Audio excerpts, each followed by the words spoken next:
Hey, everybody. Happy 2026. We made it. Hooray. Let's give ourselves a round of applause. Listen, I just want to thank you very, very much for tuning in and enjoying the podcast. Producer Chris and I are enjoying it, and it's really nice to know you're out there. So thank you. Thank you very much. And speaking of, we've got some pretty bodacious things lined up here and some pretty amazing people. Speaking of which, we're going to see what we can do about that right now. Welcome back, everybody, to another episode of Toon'd In with Jim Cummings. I am producer Chris, joined as always by the legend himself, Mr. Jim Cummings. How are you doing today, sir? It's another day in paradise, folks. It sure is. Stay tuned. And today we have a very special guest for you. You may not know his face, but you definitely know his drawings that we're going to get into in full detail right here. None other than Tom Bancroft. Thank you so much for joining us, sir. Yes, indeed. Thank you, guys. It's an honor to be here. I'm a huge, just like everybody, Jim Cummings fan. Oh, heck. Well, I'm a huge fan right back at you. And, you know, as I go over your work here, I mean, we're practically cousins, as they say in the animation industry. Is there some overlap? I mean, some of these movies that you've worked on, Aladdin, The Lion King, Pocahontas, Tarzan, and Brother Bear, although I was only in the second one. Fine, go ahead, do one without me. But but my gosh, idea. I can't believe that our paths haven't, I can't believe we haven't just bumped into each other. No, you're right. And here's one of the reasons. Most of my Disney career was in Florida, at the Florida studio. Gotcha. And you're a Californian. And so I would travel, I would go to California quite a bit to the studio. But my twin brother, Tony, who you also know, and actually know better, because you guys have worked together a couple times, he was in the California studio the whole time. And so just that distance was all it took. But we were working all in the same movies. Yeah, I know. I'm actually very proud and happy to make that statement. It's one of the, and in this business, it's so interesting because, people just will talk to me and they'll assume that I know everybody. That, well, surely, like I'm sure you and Steven Spielberg have lunch frequently. Actually, Jim, we do. Jeffrey Katzenberg. No, I'm kidding. Oh, God. Well, I set you up for the that wrong one. guy. That's my uncle. Yeah. Oh, there you go. That's not bad. I understand he's doing rather well. Yeah. He's helped me out. Down payment on my house, things like that. Yeah. Great guy. That's fantastic. I'm going to ask you a cliche question that I'm sure you get asked all the time. But when did you know that you wanted to be an animator? Like when in your life? How young were you? Not animator, but cartoonist. Was very young. Can you explain that distinction for you? Yeah. So cartoonist was comic strips and even comic books. I had a love for comic strips, both me and my brother, Tony. We grew up reading comic books, but also looking at the comic strips. We were huge fans of Charles Schulz's Peanuts comic strip with Snoopy and Charlie Brown. And this was during the 70s. So I'm a little bit older than I look, right? So during the 70s, like the Peanuts was huge. Calvin and Hobbes came a little bit later, more in the 80s, early 80s, I think. And same with Far Side and a few others. But like that was the comic strip. And so like people like me and my brother, we just loved it and wanted to do that. We thought we'd hear him. He'd be on like the Today Show or Good Morning America back then. And he would be talking about, I like one day where I write out all the comic strips for about 2 weeks to a month.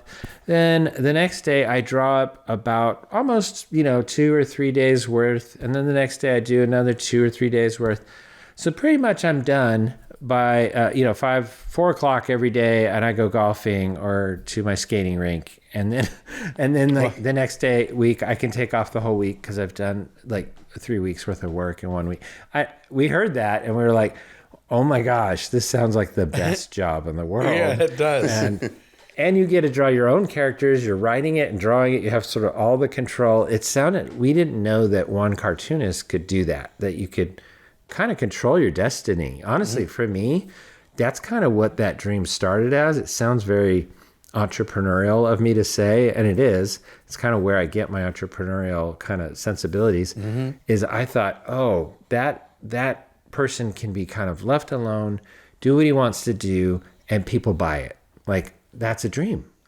Wow. And so that Yeah. worked into high school. We started getting into Disney movies and stuff, and found out, because remember, this is back before they even did the making ofs in front of, say, Beauty and the Beast on the VHS or something like that. Like, there was very little information out there how 2D animation was done, except for more like technical books and stuff at the library. So you didn't see it on TV and things like that. And so there was very little out there. And so we discovered, we heard about CalArts, California Institute of the Arts, which is the first animation school in California. That was a well-known launch pad, right?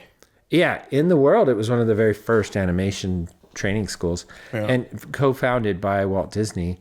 And so found out about that sometime just after high school, when we had done a stop motion animation piece with like a Super 8 camera. Wow. And stop motion. Now that's where you developed your patience. Right. Yes, I know. Right. It's so funny because I have a lot less patience for that than I do sitting in front of a drawing board and just drawing one drawing after another. Sure. I can kind of escape into that. And I think it's because of the challenge. My mind is completely, full of questions and thoughts as I'm drawing. I'm questioning. And I think with stop motion, I'm just like doing one little, I don't know, maybe I just didn't put enough into it. Yeah. So I remember, but that's kind of how I fell into, animation. Yeah. Wow. Jeez. And you always, when were you certain of it? I always ask this of everyone. When did you say, you know what? Somebody's doing this drawing. Somebody's putting these together. Somebody's making magical still pictures turn into fluid, beautiful waterfalls and horses. It was, I mean, we got struck, both Tony and I, pretty early. And I would say that we said we were artists back in, middle school or something, like around 6th grade. We were like, I'm an artist. We just started declaring it because that's what we would do. Oh, there you go. We were drawing all the time. And it got, some girl probably, a couple people gathered around when I was drawing in class, and it only takes one pretty girl to say, "Oh my gosh, you're really good." It's for you to go, I think I want to do this the rest of my life. Yes, that's true. Oh my God. Boy, I have no idea what you're talking about, but okay. Yeah. Well, it drops off, in high school, they go for the football players. The artists are not the popular ones. Oh, that's true. That's true. Yeah, but you still get invited to the party. Yeah, right. Yeah, somebody's got to bring, the chips, right? Yeah. Oh, man. I thought it was really cool doing my research to find out that you designed Mushu. Yes, yeah, Mushu's my boy. You can't see it on the camera, but like I have a whole shelf of Mushu dolls and toys and stuff, as we do in the industry. Gotta have all what the a great toys. I have character. a few toys up here, but I was that was a real honor. I was a supervising animator of Mushu in Mulan, but unfortunately, my twin brother Tony was the co-director of the film, so he was my boss. Did you say? Did I hear unfortunately or fortunately? It was unfortunately. Okay, no, I thought so. It was fortunately. We survived it. It was fortunately unfortunate. Okay. Yeah. Did you get to meet Eddie Murphy? Yeah, I did. So I met Eddie, and this is really when he was at his peak. Like he was doing pretty good. It was Vampire in Brooklyn and Holy Man came much later. A bunch of other ones that were just total flops. Yes. But yeah, this was when he was riding pretty high. So it was tough to get him. I mean, here's my little story, my Eddie Murphy story. I saw him at 2 different recording sessions, but as you know, people that maybe aren't in the industry, but I think all your listeners know about this part, the voice acting stuff. The voice actors come back multiple times during, especially a film, not necessarily TV, but especially for film, because, it happens over a few years and scripts have changed. Now we need you to come in and, That's right. read something. I know, I'm preaching to the choir. No. So, but Eddie, somebody like him, who's, was basically an A player at the time, was a really tough guy to get. And honestly, he got talked into the role. a lot of people don't know this, but he wasn't necessarily into it. He was kind of doing it because Michael Eisner, who was the president of the Disney company at the time, had asked him to do it. And Michael had made Eddie's career in a lot of ways when he was the president of Paramount, right before Michael Eisner was president of Paramount, then came to Disney. And at Paramount, he greenlit Trading Places, and now I'm forgetting the other big hit that he had, Beverly Hills Cop. Yeah, Beverly Hills Cop. Yeah. And so he basically just, when we were looking for somebody for Mushu, and they were like, Mushu's a dragon. He doesn't have to have a Chinese voice. We can do anything, And somebody said Eddie Murphy, and it might have been Michael, I don't know. But it was kind of like because there was actually, for a moment, it was Joe Pesci was up for it also. For the voice of Mushu. I could see that. And Richard Dreyfuss was talked about. I started an animation test with Joe Pesci's voice, though. And I don't even know if Joe Pesci knows this. But wow.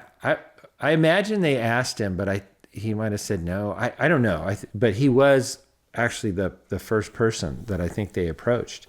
A different kind of wise guy, right? And yeah, so, that's for sure. When they went to Eddie, Michael just said, I'll call him. Called him up. All right, I'll do it. And Eddie had just started having kids, so I think that kind of warmed his heart to it a little bit too. But I saw him in Bubble Hill. So do you remember Eddie Murphy used to be a recording artist and wanted to be like a pop star? Yes. Well, he did record that one song, and he wasn't the greatest in the world. And he wasn't. Yes, my baby wants to party all the time. Yeah, is the song. Party all the time. Party. There we go. All right. Oh yeah. Gotta do his. I never voice. heard it. Yeah. Yeah. So he had that hit out. So he had a recording studio in the bottom basement of his mansion in Bubble Hill. They called it Bubble Hill. It was in New Jersey. So we flew up to New York, and it was right on the line between New York and New Jersey. And so we recorded, the first recording session was in his basement. And he came down in his robe, and he's like, hey, you guys want some subs and stuff? He was very nice. And all the people running it and all his management were his cousins, and all his family were his management, right? He was surrounded by family.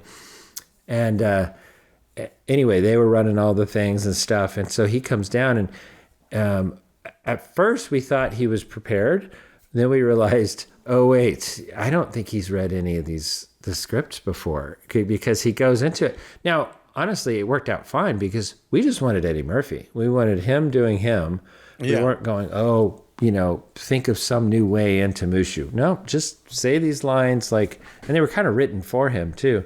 And so he nailed it. But the funny thing about him was he didn't want to, they were videotaping because Disney would always videotape the performers for, commercials later, EPK, behind the scenes.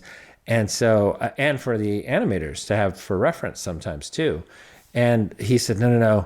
He said, you can film me, but I want all the lights off, and I'm just going to have candles by my script so I can read the script.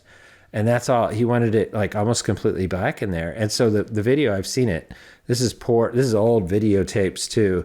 Yeah. I've seen, it's really grainy. You can't even make him out, honestly, in the room, because all you just see is a little bit of light and glow in the corner. What was the reason for that? I don't know. I think he was just conscientious about what he looked like when he was reading because this was his first time doing any kind of voice recording. I see. Because he did Donkey later in the Shrek movies. Yeah. But this was his first time doing it. And so I think he was just sort of that was the whole reason I came. I'm the animator. I'm supposed to be watching you and kind of getting some ideas of course. And I had a sketchbook and I was drawing him. And so I barely could make him out. And I only did a couple sketches because honestly, it was so hard to watch him because we were in the actual recording studio part of it. Well, that's crazy. Yeah. So that's my little Eddie Murphy story. There was one other one where we went to Miami because we had to go where he was basically. Yeah. And he was filming in Miami. He showed up. He was completely bald because the part was for Holy Man, a movie that nobody remembers. Yeah. And so he was filming that, and he stopped into this really cool Art Deco recording studio right there in downtown Miami. And we recorded him there. And that's where I got a picture with him and stuff. And then the third time was supposed to be in LA. And they told me, okay, he's coming. And I was in Florida, like I said. Fly in for this, Tom. We'll let you come, and so you can kind of reconnect with him and watch him. And we're gonna finally get him on video, and he didn't show up. So basically, my plane landed, and when I got off the plane, they said, "Well, while you were in the air, we found out that he decided he wasn't going to come." So I stayed in California for a week for like no reason. I just worked from there. But yeah, he kind of stood me up. And then somebody, when I came back to Disney, a week later, somebody had printed up shirts for the whole Mushu crew. But for me, mine said, I flew all the way to record Eddie Murphy, and all I got was this stupid shirt. Oh my God. Well, I almost never see shirts like that anymore. No, I know. Like at all, ever in the world. Now they're about different actors. Yeah, that's funny.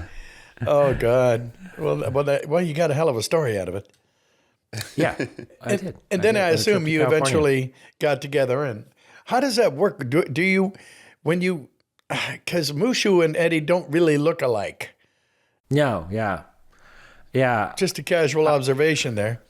Yeah, where's the inspiration? How do you transform Eddie Murphy, comic extraordinaire, into Mushu, other comic extraordinaire? It's a good question because, especially back then, Disney would like to tell people, oh yeah, and the animators will watch their performances and put nuances of their performance. And like I just said, I didn't even see his performance. And so it's kind of not true. We end up kind of just, now we do listen to the voice over and over again. Back then it was just on little cassette tapes. But as I'm about to animate a shot, I'll listen to that line over and over again and kind of think about it. But from there, it kind of becomes, we're the actor, right? Now, I did research Eddie. I watched all his movies. I watched a lot of his Saturday Night Live stuff.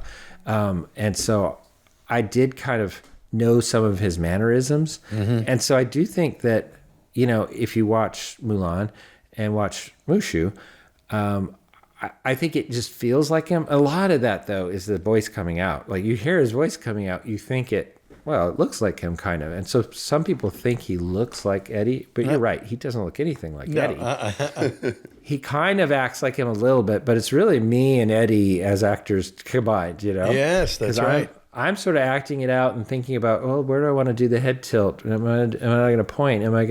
Where's my blink? I mean, all the way down to where am I blinking to look, Wow.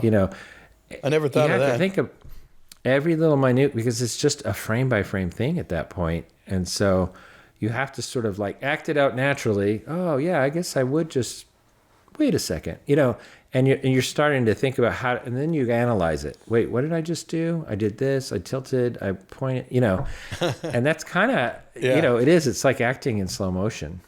Yeah, that's a good way to put it. Yeah, I've done X amount of claymation, and it's kind of like that. Have you? I did not know that. Well, I was the lead singer for the California Raisins back then, way back. Oh my gosh, you're the reason I got into animation. I left that story out, but Tony and I had seen the California Raisins commercials because we were in California growing up, and obviously they were huge. They were huge across the country. And I did not know that, Jim. And but Will Venton animated it. We started studying Will Venton and his studio and figuring out how they did clay animation, reading books and magazine articles. And here I meet you now, all these years later. That's so cool. Oh, that's funny. I didn't know that. But you would see, and the raisins were about this big.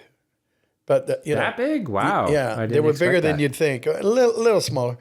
But and when they would go to lunch, they would have like about 4 or 5 little tiny arrows. And they would have it here, like one on this eyebrow, one on that eyebrow, one on this cheek, one on that cheek, because to let themselves know that when they got back, they were right in the middle of a smile and a squint. And yes, I've seen those things, and I never understood how they used them. yeah, But it's kind of to remember where they were, right? Yeah. He was getting ready to go like that. So you have to start down here, and then you end up here, and you end up making really goofy faces, and it works in the end, as long as but it's a purple raisin. So So you sang that song then, right? oh yeah, about 1,000 times. I heard it through the grapevine. Heard it through the grapevine. Oh yeah. That's awesome. Yeah, it was a lot of fun. Myself, Dorian Harewood, Brian Stokes Mitchell, and Cam Clark. Wow. We were the four of us, yeah. Yeah, and multiple commercials after that, right? Yeah, well, I only did one commercial. It was I did the special, the Claymation specials, and there was a regular animation series that was not very good.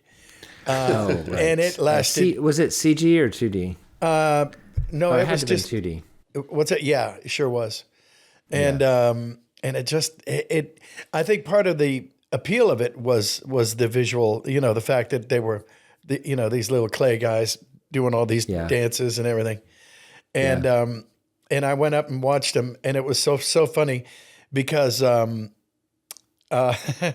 they got guys, they would video guys against dancers, because they always danced in the song and did all this choreography.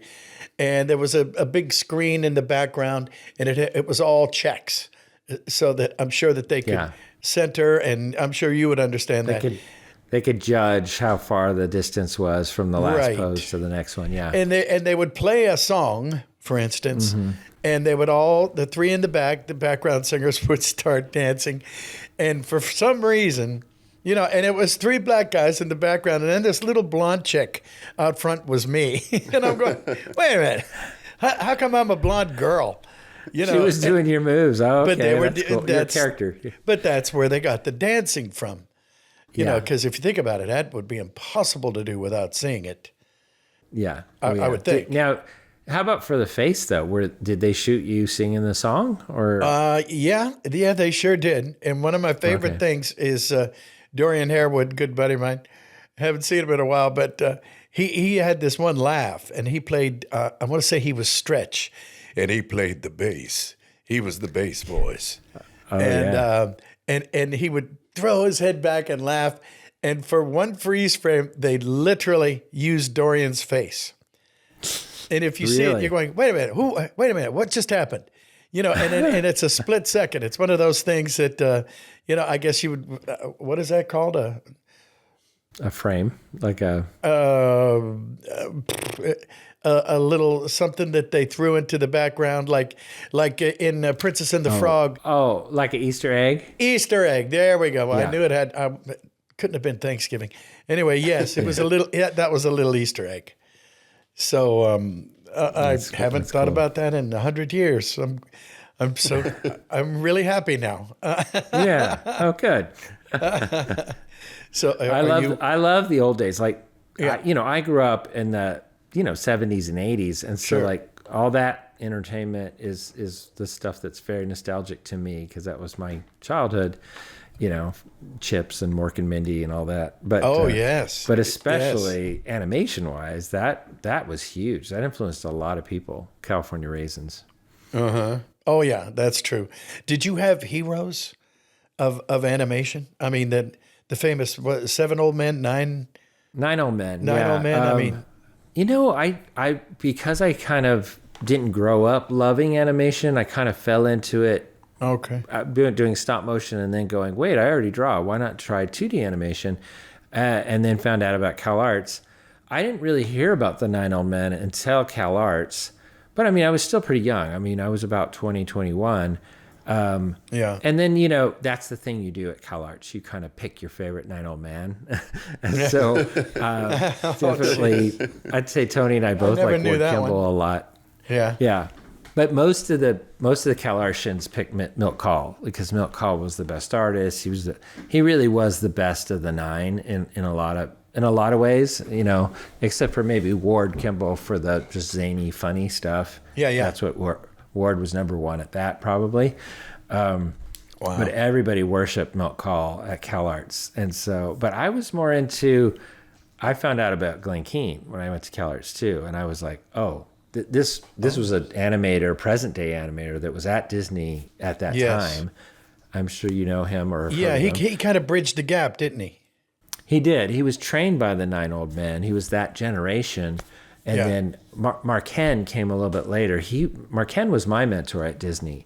And so I always say I'm like 3rd generation 9 Old Men because, you know, me and my brother, but a bunch of us that are my age, who kind of came in right during the sort of the second golden age of, you know, say, Beauty and the Beast. There were a lot of us that came in right at Beauty and the Beast and then were there for Lion King.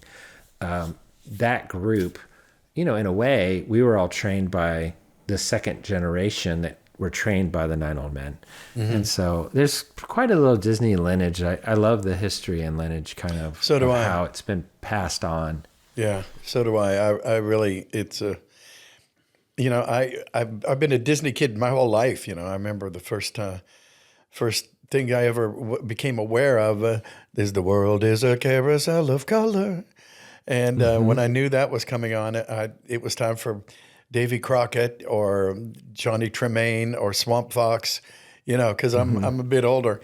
And I can remember all those things. And it's still, to me, it's still magic. To me, I love going to Disneyland. I'm like, all of a sudden I'm 10, you know, and I imagine it's got to be. Everybody. What's that? I think it still does that to everybody. Really. Yeah, I think so. Yeah, it's an amazing thing. And do you? Now, I know a lot of actors. I know a lot of voice actors, singers. You know, they'll see the finished product, and of course, you've signed off on it. It's too late. It's on the screen. Or it's on some screen, large or small. And do you get the disease or the condition where you go, oh God, I can't believe I did it that way. Look, see, I could have done so much better. Oh, you know, does that happen to you? Yes, it definitely does. And, you know, and now as a director, I just directed a film, Light of the World, that just came out last weekend. And it's a faith-based film, story of Jesus, but told through the eyes of a young John the Apostle. That's what's weird about that is now I'm seeing it from a different angle. Like, oh, why didn't I say something about that? Why didn't I tell them to change that? You know, it's a little bit different angle, but the same kind of feeling of like, how did I miss that? But yeah, definitely during the Disney years, I never really felt like I hit my total stride until Mushu. And that was almost 10 years in, probably. But you know, Walt used to say it takes 10 years to get a good animator, and I believe that 100%. Really, I think some people have done it faster for sure, and definitely I was animating on a bunch of films under 10 years, right? Like because I was an animator by the time I was about 22, I think it was. That's pretty young. That's very young. Yeah. Tony and I started very young. We came in. Because we didn't finish CalArts, we only went for a year and a half. So we got into an internship at Disney right as they were finishing Little Mermaid and about to start Rescuers Down Under. So Rescuers Down Under was our first film. And yeah, I think we were 21, 22 at the time. But I was animating as an animating assistant by Beauty and the Beast. Like that was my first film to animate on. I was doing cleanup before that on Rescuers. But Mark Henn was my mentor, and it was so funny because here's my little story. The ladies' man. When I first started at Disney in Florida, it opened in May of 1989, and the Little Mermaid. Mark had just finished his stack of drawings. He did Ariel and Little Mermaid, and he had just left, got on a plane, and all of a sudden was in Florida with like nothing to do. And now he hadn't even seen a lot of his shots in color because he left so quick. They were still finishing it, and kind of all through that summer until, I don't know, it came out in, I'll say August of that year. But they had a trailer. The very first trailer for Little Mermaid dropped right after he moved to Florida, and I happened to be there. He said, "Hey, I just heard that they would show it in the park in this one theater. They would show all the upcoming movies." And so he said, hey, I heard they got The Little Mermaid. Do you want to come? And so a group of us went over there with Mark. And what you're talking about happened in front of me for the first time, where I saw basically what I thought was a Disney master. And he really was. I think he was at his peak during that time. And had only been at Disney maybe 10 years or so. But he was at his peak. And he's watching this shot where and it's the first time he's seeing it in color in the trailer. And he's watching that one shot where she kind of like throws herself behind a pole and she's sort of like playing with her finger. You could tell she's like really nervous. Yeah. I think it's where Eric is getting engaged to Ursula. Yeah. Right. And she's like, oh my gosh, what am I? And I was just amazed by it. I was like, oh my gosh, that's some of the best acting I've ever seen. And I'm complimenting him. He's like, I don't know. I don't like, there's this one part where she turns her head and the hair isn't dragging right. It was very minute things. Yeah. Yeah. And the rest of the world's going, wow, that's really awesome. The whole world was. Yeah. He was the only one that said that or saw it. Was. So it was an eye opener to see that even the masters felt that way. Yeah, that's right. Yeah. You felt a little more, you felt okay. Yeah, but I feel that way about Beauty and the Beast. It's really hard for me to look at. Kidding. Because that was my first animation. Ooh. Well, I don't know. It's not hard for anyone else. That has to be a good consolation prize. Yeah. The music, I think. It's hard for me to look at, too. I wasn't in it. So, see, that's my criteria. By the way, Jim, because I do a podcast, I'm having a hard time not asking you a million questions. So I might slip into that every once in a while. Oh, okay. Well, good. Well, I'll just do your podcast then. That's next. Yeah, we definitely want to have you on our podcast. We'll solve that. That's easy. Yeah. Okay. By the way, for the listeners, it's called the Bancroft Brothers Animation Podcast. So that would be the Bancroft Brothers Animation Podcast, he said. Perfect. Yes, that's it. You've brought up your brother a lot, and it sounds like you've worked with him a lot in your career. How has that experience been? You guys seem close. We are, and we're twins. And so I don't know if I mentioned that part. But, I know twins that despise each other. Well, wait a second. Are they fraternal or identical? Identical. Really? And it's the funniest thing too, because these were high school friends, haven't talked to them in years, but they would always get in these bickering fights and they would always insult each other's looks. Always. And I'm witnessing this and I'm like, you guys are identical twins. And they'd be like, oh, like, look at your ugly nose. You're pissed off at the mirror. Huh? That's I'd so be funny. looking at them like, we've done that. All right. You reach for whatever you got in front of you, and sometimes it backfires. Sorry, I just had to insert that there. But yeah, we are close, and we've been drawing together. And so we honestly, when we were young, it took us getting married to sort of separate. Married to different women. Now they weren't twins, were they? They were not twins. We did date. We did in high school, just out of high school, we dated twins. Oh my gosh. And that was really weird because, you got the looks when you'd walk through the mall or something like that. But imagine seeing a couple walk by and then the same couple walk by. Right. It's like a glitch in the Matrix. I've never seen those kind of reactions, even being a twin, because that doesn't happen every day. And so, we've always been close. And honestly, our art brings us together more than anything. That's why we started a podcast almost 11 years ago. Was we're always talking on the phone about, and I'd get off the phone. My wife would say, well, how's their kids? And how's Renee doing, his wife? I'd be like, I don't know. We don't talk about that stuff. We're talking about what studios are doing what. And what, Oh, God. That's funny. So, you're always at work. Yeah. Yeah, so it's just because our work was our hobby, honestly, and to the chagrin of my wife many times, and we've been married for 36 years now. Congratulations! But thank you. We're still going, but she's always been like, I'm married to you and to art because you're married to art. Well. That's okay. Put you on the map, right? Well, it paid some bills through the years for sure. Yeah. She sounds really supportive. We were listening to a podcast that you did earlier, and you were talking about a lot of the sacrifices that you had to make as a family in order to pursue your career. And you know, Disney's so notorious for pushing people, you know, to work as literally as much as possible.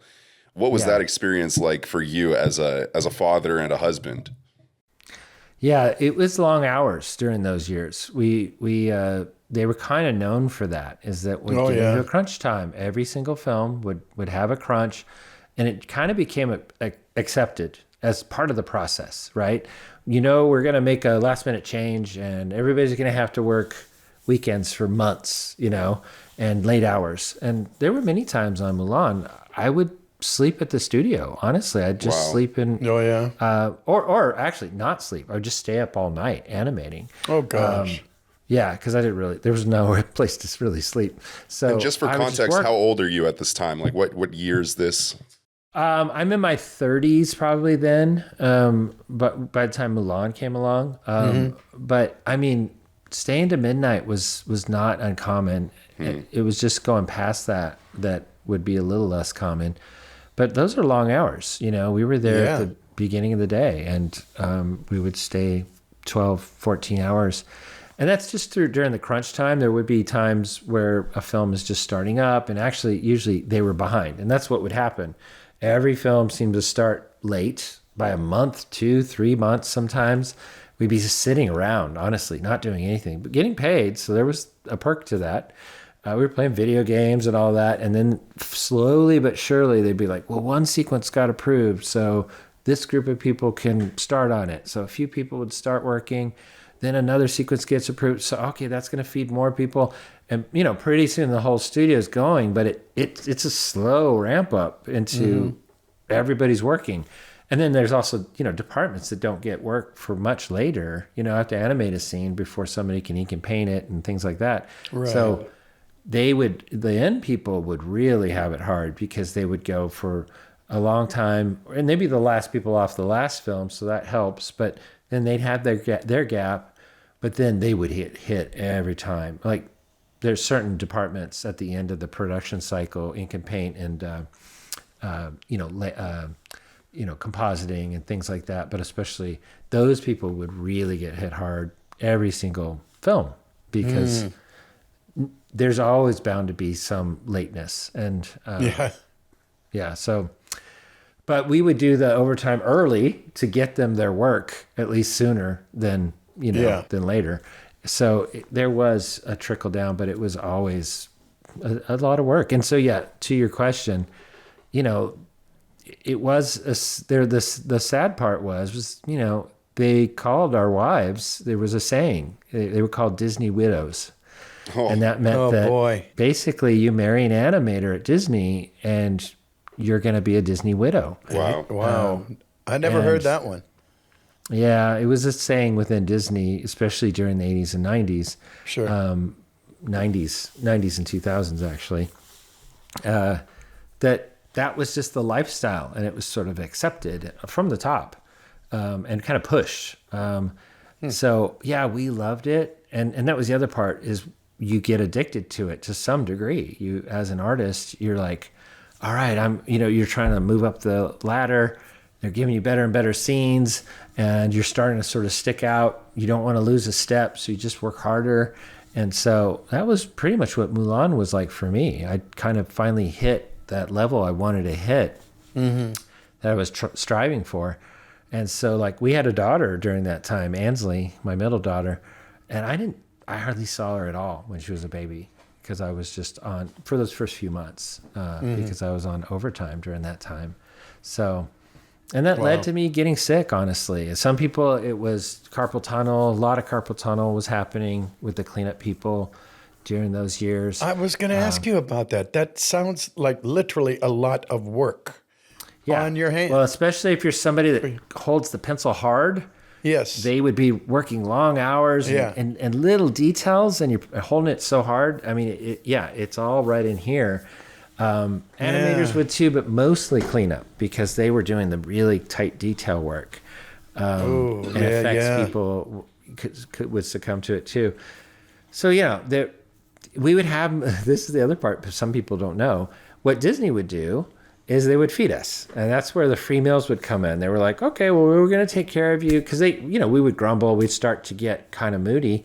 And knowing that we still had another month or two of heavy overtime, where we're working like whatever, we'll say 80, 90 hours a week. And so they would go, okay, well, we'll cater dinners. And so they would do that. And sometimes breakfast too. If you want to come in a little bit early, we'll give you some breakfast. And so we just started getting fat because we're sitting around just eating and drawing. And then the other thing they'd do at a certain point, they would bring in masseuses because of the carpal tunnel and all that. They would be like, and we were all like hunched over. So literally they're just trying to keep us alive, while we got their films done. And it started kind of feeling like that. Well, was the food good? Yeah, it was good. It was always pretty good. It wasn't I don't know if Burger it was Barn. DreamWorks good. DreamWorks came around and started doing the same thing. They had better food, I think, than we did. Isn't that funny how you compare? I have a similar experience. I was working as a PA on set. And honestly, the food was such a huge motivator because we'd work similar hours, I had one week of work. I remember asking my boss, it was a Friday late at night. We went, we always wrapped at like 2, 3, 4 in the morning. And I remember asking my boss, like, can I just have one more hour of overtime? Because I've worked 99 hours this week. And I just want to do one more to say that I've worked 100 hours in a week before. And he was like, no, get out of here. There's nothing more to do. Like, go home. And I was like, okay, I guess I got to settle for 99. But the food on that set was so good. Like, everybody in town knew, like, if you work on this production, there was people taking day calls just to get the catering that we had on that set. And the actors were great. They would always get like coffee trucks and taco trucks and all the little. I can tell you our food it was so good. Take home crafty for the weekend, so I didn't even pay for food on the weekends. Like, all right, I'm gonna have some peanut butter and jelly sandwiches. No, they had a lot better food than that. But that just brought back some memories. Those are the perks, right? Yeah. Keep you coming back. Yeah. You don't know about that, Jim.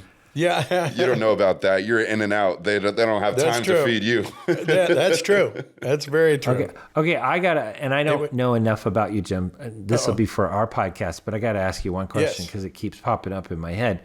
I know your poo, and I love your poo, but the Winnie the Pooh. Winnie the Pooh. You notice how I let that sit there. I didn't dive in. You've heard it before, right? A little bit, once or twice. But what was your first Disney character?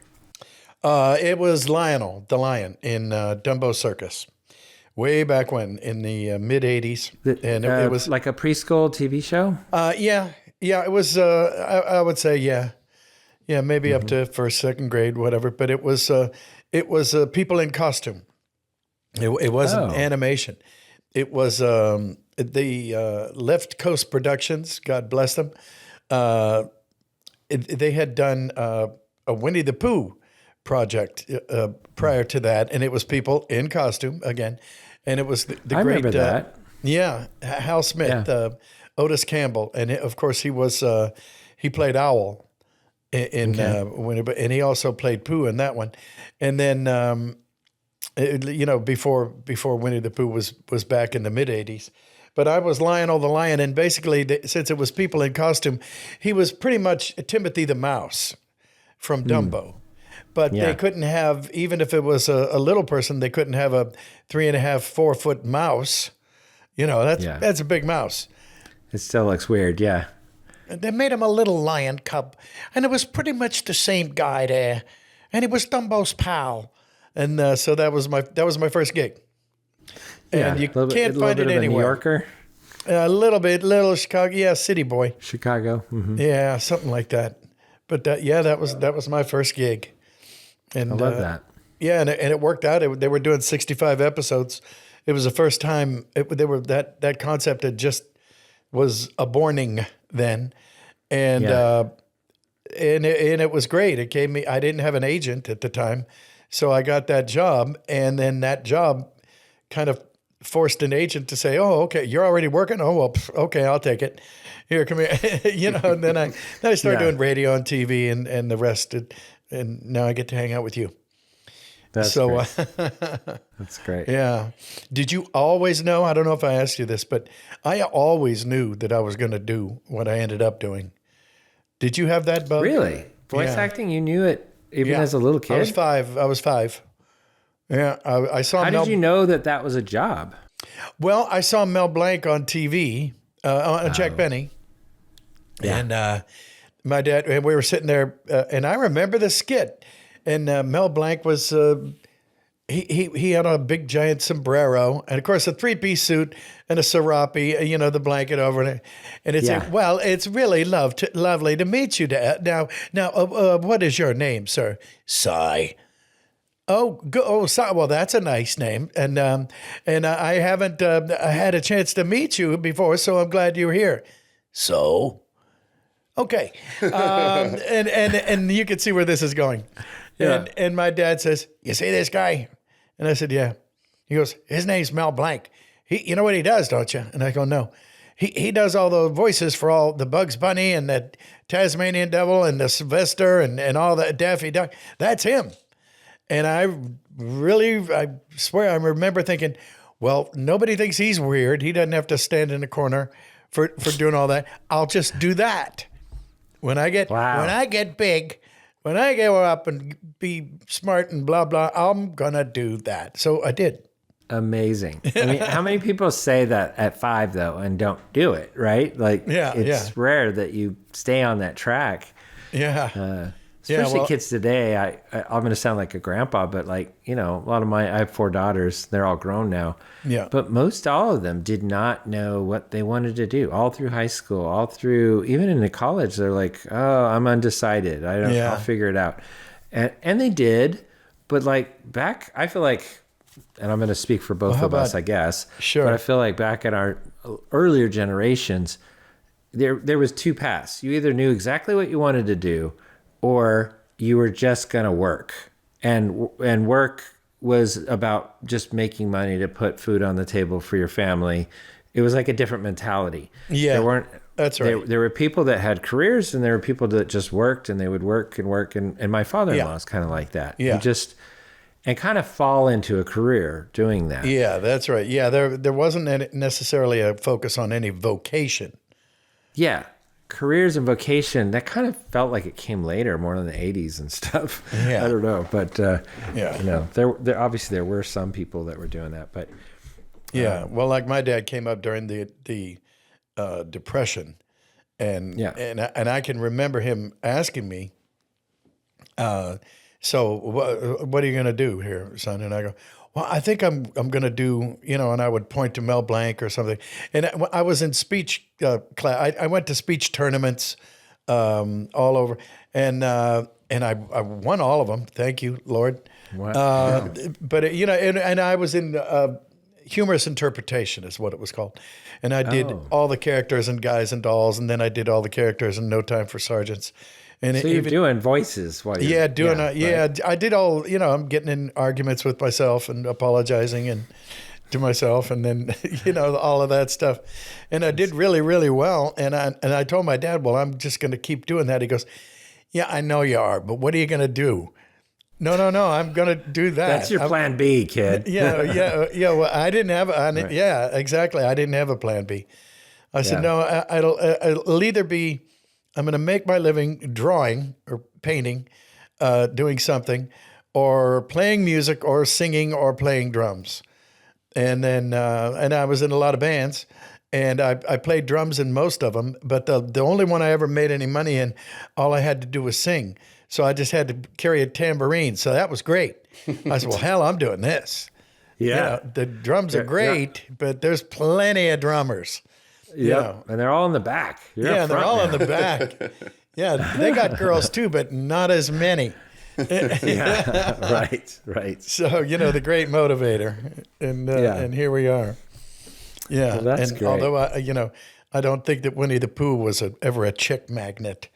I was my friend Jess's wingman a lot, though. that was... But that's a whole nother story. Meanwhile, back to you. So what's next? Like we were saying.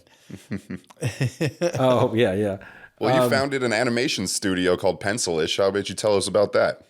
Yeah, thanks for asking. So when the pandemic hit in 2020, while some people were working out more and looking better and better, I decided to start a company and look worse. And so a friend of mine came to me and said, "Hey, have you heard about this Reg CF? It's a crowd funding kind of mechanism, but unlike Kickstarter, you're not just doing a project, you're doing a company. You're starting a company." And so it was kind of designed to be startup companies. It was a way to fund them. And what it was a new regulation that during the Obama administration they started to start sparking kind of small businesses. And so my friend had done it and raised like a million, I think, or so, with just, and what it really is, it gave investors or it gave the common man the ability to invest in startup companies. And that's what I still love about it, is that used to be unobtainable, that you could invest in a startup. And, as we all know, they're highly volatile. They can fail, and most do. But the ones that do take off, they oftentimes take off big, and you're going to like times 500 your investment. And so this is for people that, like a certain amount of risk. And so, so when I launched it, they really are investing in the company. So I launched Pencilish Animation Studios as the very first animation studio that was crowd invested. And I got our first investment round. We got like $2.3 million. And that was people and about almost 5,000 investors, or around 4,000. We did another round a little bit later and we got other investment in the more recent years. So we've hit more like 3 million, a little over $3 million. Now in the entertainment business, the unfortunate part is when you're creating animation, it's still slow and it's expensive. So that doesn't go as far as you would think it would. That would be like Disney setting up their office, probably, maybe hiring a secretary. And so, but we are a virtual company. And so what we did is we were very lean. We've always been very lean. And what we do is we set out to make a YouTube channel, because we also know I like to look forward and see where things are going. And so definitely in 2020, especially, I could see that YouTube was already going to win. They were already winning, but now they're the winner they beat Netflix. They beat all the streamers. They are the number one source for especially the younger crowd. And so we started up a YouTube channel, and we fed it with about 3 or 4 different series that we would put out little 5-minute episodes. So we wanted to do short form animation, and they would be series. So we could put them all together after a couple of years of doing that. We put them all together. Now we have a nice pilot. I could then go take them to the Disney's of the world and go to Kidscreen and some of these buyers markets for animation. And so unfortunately, we're in really tough times right now in the entertainment industry, and nobody wants original animation. They just want to do sequels and things like that. So we haven't had the breakout hit yet, but so we've been going about 5 years now. Nice. And through that, the last 2.5 years, the first 3 years was about really creating our own content and getting some of that on YouTube. About 2.5 years ago, a friend of mine approached me and said, "Hey, we're making a 2D animated feature film on the life of Christ called The Light of the World, and I could really use some help." And so he was the director, John Schaefer, and he said, "Would you direct this with me?" And so I came on really at the beginning of the process, and I brought in my producer from Pencilish, Pam Darley, and we became part of the leadership of running the film, working with all the artists. And again, that was a very virtual company. So all the training I had from Pencilish, and then beyond that, before that, Disney, really paid off in helping to make this feature film in a brand new way. Not completely new, but like doing it from scratch, where not even the directors are in the same. He's in Washington or in Sparta, Wisconsin. Wow. And I'm here in Nashville. everybody, and then Pam's in Florida, everybody involved. We're on different places, and usually you don't stretch out that far. No, yeah, Usually there's that's a hell of a main conference call. Yeah. So, well, it's what we're doing right now. This is what I did for 2.5 years, like all day long. It'd be like, okay, now we're doing character design. Now we're doing, and it'd just be different Zoom calls, you know. Wow, that's actually an accomplishment in and of itself, isn't it? We got it done, and yeah. Just getting it done. Yeah, we did. Very proud of it. It turned out really nice. Not a lot of people know about it. I think maybe the marketing wasn't as strong as it could have been, but it was also bad timing. We could only get September 5th as our opening weekend because the summer was so full of films. Yeah. So they distributed it too, so that was also part of it. There's a learning curve, but the people that are seeing it are loving it. We've got great Rotten Tomato scores and all that. So great. I'm very happy with it. Yeah. Yeah, because they don't pull their punches. No, so that's good. They don't. No. Yeah. Well, you're on the right track. That's wonderful. That is just wonderful. You told such a good story about Eddie Murphy earlier. I usually don't ask this question, but I'm compelled to. Do you have any other celebrity stories? You know what? I've met a lot of celebrities through the years, and it's because, and I'm sure, Jim, you've met more probably, but some of them were pretty big, only because when I was at Florida at the Disney MGM Studios, now it's the Hollywood Studios, but it was called the Disney MGM Studios.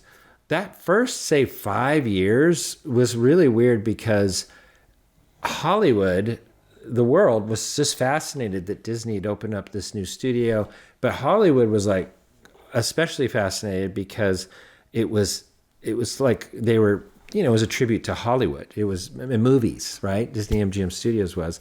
Yeah. And so they all came. And so like in that first year, I met Michael Jackson. He came through. Oh, wow. And had a personal tour. Princess Diana came with like when the princes were just kids. So I have stories from all of those things. But one of the most interesting ones, I'll go a little bit later, when we were working on Mulan, Donny Osmond came and he took a tour. And he had some kind of a weird war going on with Rosie McDonald. Do you remember Rosie McDonald had a TV, a talk show at the time? Yes, I do. She had a weird thing going on her talk show where she would always mention Donny Osmond. If she would throw out any kind of an example of like, well, just say Donny Osmond was right here and he wanted to kiss you. What would that be? You know what I mean? Like, oh my God. She was infatuated with Donny Osmond, actually, I think. And so they had this running thing. He picked up on it. And remember, he was the voice of Shang. He did the song, Let's Get Down to Business. And so that's why he was coming and visiting.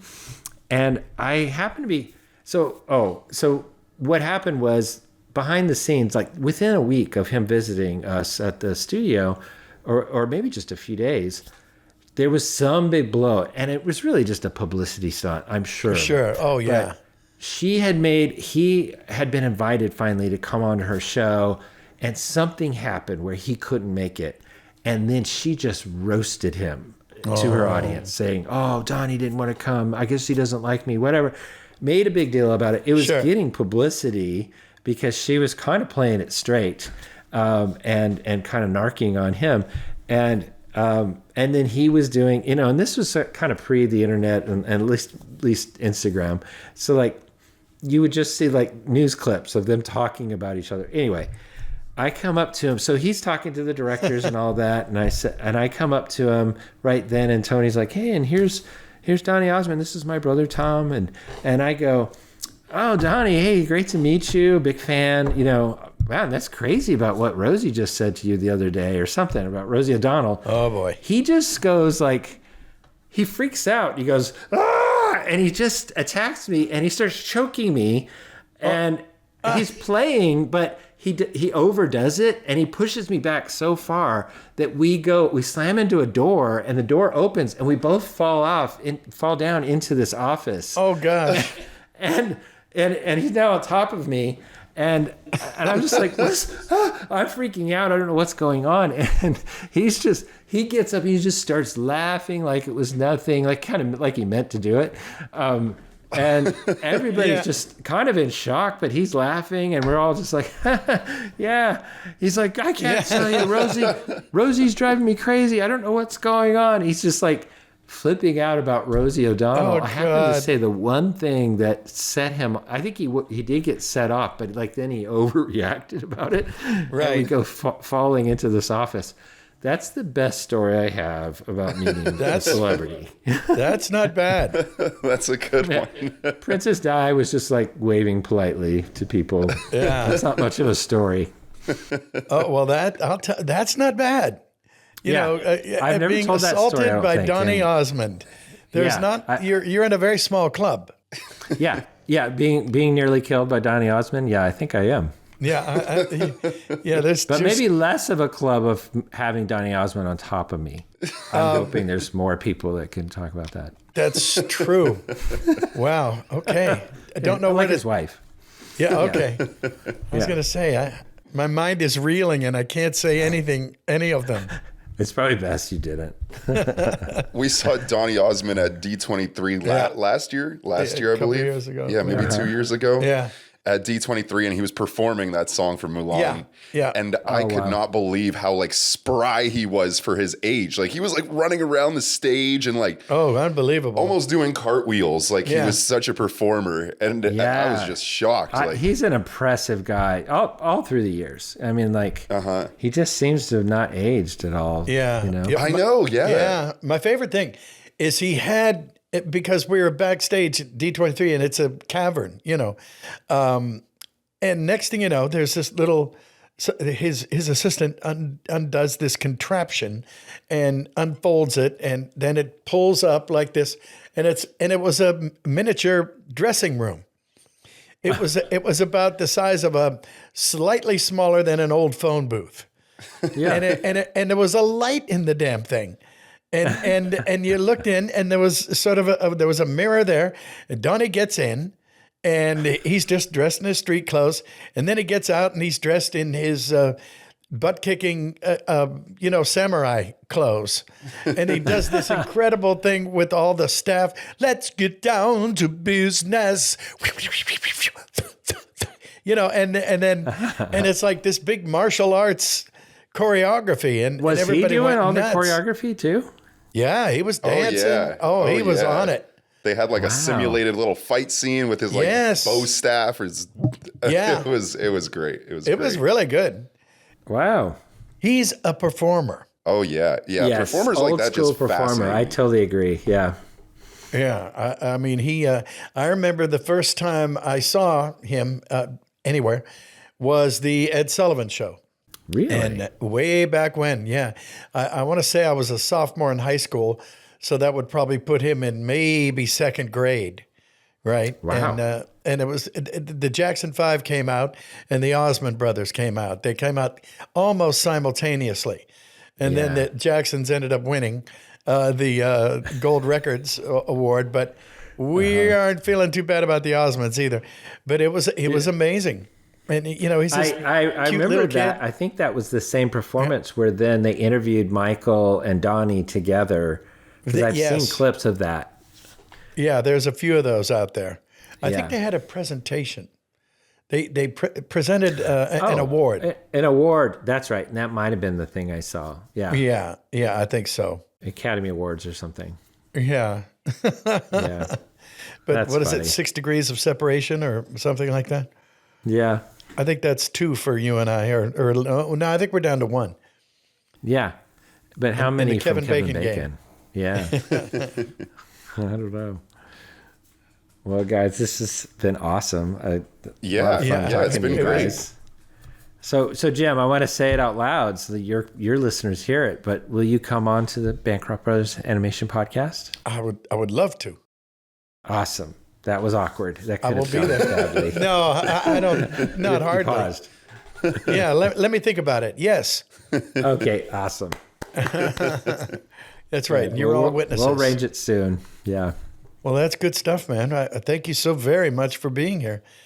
Is there anything we should let anybody know about before we sign off? I'm in between projects, but I do have my own feature film that I'm developing right now, and that's the thing I'm working on at the Light moment. of the World, or no, this is my own. It's called Decoder Ring right now, but it's a 2D animated project with a superhero from the 1940s that comes into present day. And still thinks it's the 40s and stuff. And there's a teenage girl that kind of can control him with her decoder ring. So it's a fun story. You did say decoder ring. That's great. So we're doing like a proof of concept sizzle reel right now, and kind of getting some talent lined up potentially. Wow. So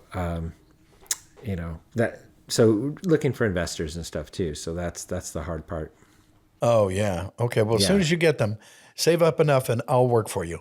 How's that sound? Yeah. Okay. Awesome. I gotta get more investment to get Jim. No, I would love to.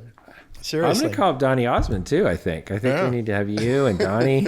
Yeah. Well, for that matter, this guy here, he's down. He's who do you got over there? I don't know. We're all in the same boat. No, Christopher. Yeah. He's a VO guy. Oh, okay. Oh yeah.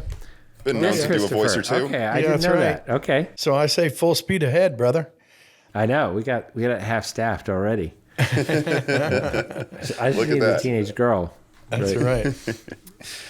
This is awesome. I really enjoyed this. Good. Yeah, so did we. And thank you guys all out there for watching. We really appreciate you. And if you like this content and want to see more of it, be sure to like and subscribe. And I've said it before, I'll say it again. YouTube is a great website, but it's a weird website because you can literally watch a video on YouTube and you'll never get recommended it again. So if you don't want that to happen, be sure to like, subscribe, turn on notifications even. And if you like this stuff so much that you want to see more of it, good news. Patreon has bonus content, extra interviews, extended interviews, and all that good stuff. We do giveaways, questions and answers. Absolutely. I read the questions, Jim answers them. It's a good time. So check us out, and we love all you Patreon subscribers. Really appreciate it. And if you want some merchandise, you can go to Shopify, Jim Cummings Closet. You can get t-shirts, keychains, a whole bunch of cool stuff there. And with all that said and done, once again, I'm producer Chris, the legend himself, Mr. Jim Cummings. Hey. And Tom Bancroft. Well, thank you again for being here today. Thanks so much, Tom. Thank you, guys.